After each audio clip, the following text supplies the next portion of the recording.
to week 2! For this week, itutuloy na natin yung quarter 2 ng ating painting. That part would be this part, the upper right quarter of our painting. Tatapusin natin siya within this day. Kasi kahapon, hindi tayo nakapag-paint. Paperworks! Woo! Hanggang Sabado. Pero hindi na natin uulitin yun. Hindi na tayo magtatrabaho ng Sabado. Hopefully. Tatapusin natin siya within this day dahil sa Monday, baka may inset kami so hindi ko rin siya malulugaran. And the audiobook that we would be listening to is Stormcrow by Kalyn Josephson. Actually, nasimulan ko na yung Stormcrow and we are now 5 hours and 41 minutes left. So, matatapos to within this day. Kaya maghahanap tayo ng ibang audiobook later. Anyway, marami naman to sa ating Scribd account. Sulit na sulit talaga yung Scribd sa mga audiobook natin na ganito. Buti na lang may Scribd account tayo. Actually, sinimulan na natin to within the week dahil marami tayong mga ginagawang paperworks and we are recording scores. And my mind is just a multitasker's mind. No worries, wala namang error sa ating mga data. The more na pinipilit ko na mag-focus sa isang bagay, the more na nagkakamali ako doon kasi I tend to overthink. Tapos yun, mas lalo akong magkakamali. Kaya I just let my mind fly. Hindi naman far away to the distance sea. Hindi naman super far away. This is only true naman in different cases. Hindi lahat ng cases makikinig ng audiobook. Kapag lang kailangan ng minimal focus dun sa mga bagay na sabay-sabay natin ginagawa. Tulad ng mga repetitive works natin. And this one, kailangan ng minimal focus, pero this one, kailangan ng focus. Ang daming hanash. So, we will be continuing and trying to finish Stormcrow by Kalyn Josephson. This follows the story of the Kingdom of Roder, at yung Kingdom of Roder daw ay nasanay na mamuhay na kasama ang mga crows. Ang hindi ko lang gets dito, gaano kalaki yung mga crows. Kasi they ride crows. It's either maliit yung mga tao dito or malaki yung mga crows. So, I guess the latter. Malaki yung mga crows. I'm just not sure kung nabanggit siya sa novel, kung gaano kalaki yung mga crows. Pero parang sa mga descriptions na naririnig ko, parang like humongous, gigantic yung mga crows dito. And that they ride them, just like dragons. Just make it crows, ganun. So, yung mga crows daw sa Roders have different powers, different magical abilities. Merong fire crow that tends to the fire, merong water crows that tends to the water, wind crow, craft crow, harvest crow, at merong storm crow that tends to storms, or meron silang power of the storm, lightning, thunder, strong winds, and so on. So, ayan. However, the yung kingdom ng Roder was attacked by the Illusion Kingdom. At on that day, ay namatay yung queen ng Roder, leaving her 2 princesses, or yung 2 daughters niya, to lead this kingdom that was reduced to rubble. One of the sisters became the queen of Roder nung nangyari yun. And the other sister who is into fighting and crow riding, more like a warrior type princess. It hit her hard. That's why she suffered depression. For the past 6 months since the attack in their kingdom, she suffered depression dahil nawala lahat ng mga crows, napatay nila lahat ng mga crows. Yung mother nila ay namatay na din, and yung parang mentor din niya, ayan, she's also gone. Kaya maraming mga nawala sa life niya, and marami siyang mga pinagdaanan sa buhay, and she's now dealing with depression. So this book actually has this mental health representation. It comments on depression and it illustrates the struggles. Kudos to the writer for doing her research on mental health. I am enjoying the story because I'm taking it slowly. But if you're going to like look back and analyze and overthink, parang 5 hours left and still wala pa nangyayaring like big event. But still, it's an engaging story. Kaya siguro kahit walang masyadong nangyayari sa plot, tinutuloy ko siya kasi yung writing style niya is so good and it's so descriptive. Para kang nanonood ng movie in your mind. I really like books that are cinematic. Kaya Stormcrow is really actually a good book. Kaya yun, pakikinggan natin siya, tatapusin natin siya while we are doing our second quarter of this painting. So, I'll see you around! Recorded Books and RB Digital present The Storm Crow by Kalyn Josephson. Narrated by Robin Miles.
Kakauwi lang natin from church because we had a meeting, all the choir members. And katatapos lang din natin mag-dinner. So, it's 9 o'clock in the evening. But we're still wide awake dahil nakatulog tayo kanina after natin mag-lunch. So, we will now continue our painting. Nakakadalawang squares na tayo at the moment. And for the reading, we only have 4 hours left in our audiobook. At ang masasabi ko sa kanya so far, napaka-YA niya. So, kung naghahanap kayo ng YA books, eto, YA. YA na YA. For whatever definition mo ng YA, eto yon. Stormcrow is a YA. YA fantasy. But I'm enjoying it. Nagkakaroon na ng plan si pangalan niya? Tia. Nagkakaroon na siya ng plan sa kanyang buhay. Unti-unti na siya nagkakaroon ng mga alliances dahil nandoon na siya sa kingdom ng mga illusions. This gives me the Wolf of Orenyaro feel nung pumunta ng Anzao City si Kalyn. Yes. Kalimutin ka, girl. Yun. So, parang ganun yung vibe niya. Parang hindi pa niya alam yung sino mapagkakatiwalaan niya doon. So, yun. Parang same vibe, same feels. So, I have a good feeling na magiging maganda siya. Sana hindi siya maging disappointment because I'm still rooting for Tia. So, we will now continue. See you around!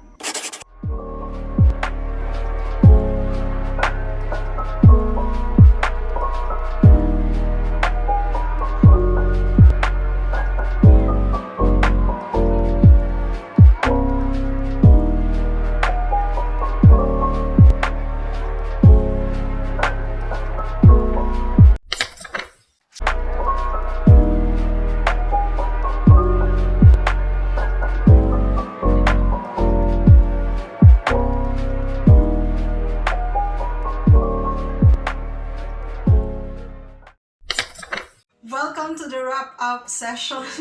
We are now done with our second week of this painting. Unfortunately, we were not able to finish the painting. Meron pa siyang isang square dito na hindi natin natapos because nilamon tayo ng paperworks.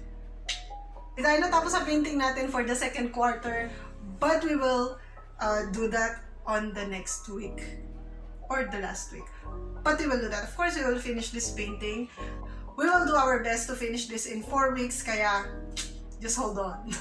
Mas nagugustuhan ko siya ngayon dahil mas nakikita ko na yung mga petals. Nung nauna, sabi ko parang hindi naman mukhang petals yung mga ginawa ko dito sa first quarter niya. Pero this part, ayan, nakikita na natin yung iba't ibang shades ng petals. Kaya nagugustuhan ko na siya. Reading-wise naman, natapos tayo dun sa ating audiobook, which is The Storm Crow by Kalyn Josephson.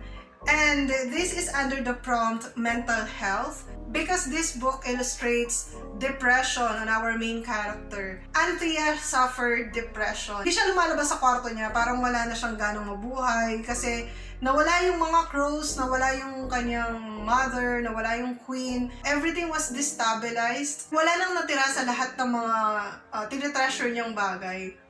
And hindi na niya alam kung saan siya pupunta dahil para sa kanya nawala na ng sense yung kanyang buhay. Dahil ang pangarap niya ay maging isang crow rider. So wala nang crows, wala na natirang crows. So para saan pa yung kanyang buhay? And wala na rin yung kanyang mentor na friend ng kanyang mother. And my heart goes to Queen Kalyn as well, yung kanyang ate. Because even though napakabata lang nila, like 17 ata sila, 17 years old, I'm not sure, or 18 si Kalyn. She was forced to grow up too soon na kailangan niyang pumasok sa politics, kailangan niyang i-lead yung kingdom or whatever is left of that kingdom after nung attack ng mga illusion.